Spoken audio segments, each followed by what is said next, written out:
The kick's power comes from the torque generated by the rotation of the hips. It's the same principle that cracks a whip. Turning the hips just a few degrees forces the foot to travel a much greater distance and creates a lot of speed as it does. The longer the leg and quicker the rotation, the faster the kick. And unlike karate, Muay Thai fighters are also taught to strike with the hard bone of the shin. A Muay Thai kick can generate roughly the same force as a baseball bat, enough to crack a rib. It works like a point of a knife. All the force is magnified by being concentrated in a small, hard area. Even if the elbow doesn't deliver a knockout, it will almost always leave a nasty cut, and often getting in close neutralizes the opponent's weapon advantage. Then, in the clinch, we bring the power of the knee to bear. Unlike the kick, which relies on rotation to create power, the knee gets its power from leverage. Pulling our opponent down as we drive the knee up can deliver up to 2.5 tons of force, enough to lift a car. It's not the arms, but the legs that drive this. Like a piston, the explosive power of the legs is capable of generating hundreds of pounds of force, all to a very vulnerable area, the soft underside of the opponent's jaw. Like the Hanuman move, the flying knee relies on the explosive power of the legs.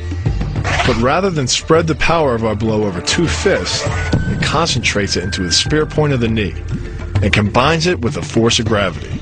It's the equivalent of hitting our opponent in the chest with a sledgehammer. It works on a concept called the couple. Basically, it's two levers linked at a single fulcrum, the elbow lock. And it doubles the foot-pounds of torque you can generate when compared to a single-arm lock. There's more than enough force to flip an opponent to the mat or dislocate his elbow. By using the twisting motion of the torso to drive the strike, the business end of the hardwood fighting stick can quickly accelerate to more than 25 miles per hour. On contact with the skull, the energy is enough to cause a depressed fracture. It's the same injury-producing force as being hit in the temple by a hammer. Mali relies on something called a flexion moment imparted to the neck to do damage. An average man's neck can withstand about a 140 foot-pound flexion moment. Beyond that, soft tissue and even vertebrae can be crushed. By bringing your weight down fast, this move could easily deliver twice that amount of force. And it wouldn't just end a fight. It could leave your opponent paralyzed or dead. Close, the opponent's neck is exposed. But because of the close range, the hand doesn't generate a huge amount of force. It's enough to stun, but probably not enough to cause severe injury. But replace the hand with a weapon, a stick or a knife, as you would in combat, and this could become a kill shot. The kick's power comes from the snap of the knee.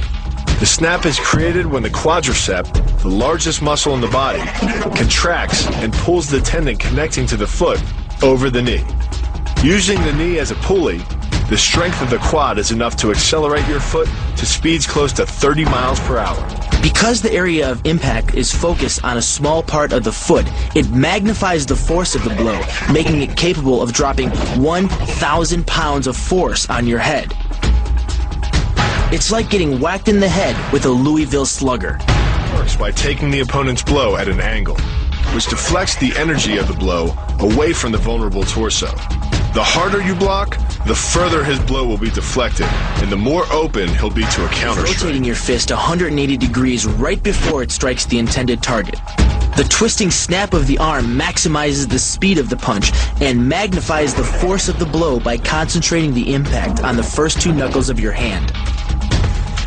Done correctly, it can deliver as much energy as a bowling ball dropped from the top of a house, more than enough to cause soft tissue damage or break a rib. Because it swings through such a wide arc, the wrist is moving at speeds of up to 43 miles per hour. And since the radius doesn't deflect or compress nearly as much as a fist, it can deliver a staggering blow, like being hit with an axe handle. This roundhouse kick is designed for maximum impact. With the powerful muscles of the thigh yanking the tendon over the knee, the foot accelerates from 0 to 21 miles per hour in just 1/3 of a second. Combine that with the reinforced shoe, and this kick can drive the nose bone back up into the brain.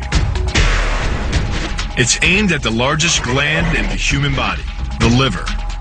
A direct hit won't just bring an opponent down. It can rupture the gland, causing severe internal bleeding. But the liver is well protected by the rib cage, so the kick must be accurate to within half an inch. In this move, the forward propulsion of the hips, combined with the piston motion of the lower leg, can send well over 700 pounds of force directly through the rigid bone of the heel. This impact won't just knock an opponent down.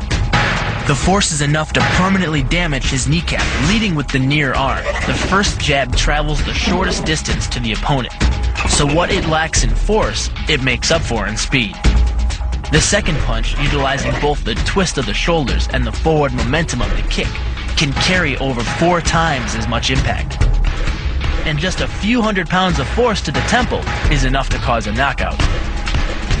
This move uses the same principle as a throw in judo, off-balancing your opponent and then using his momentum to send him down.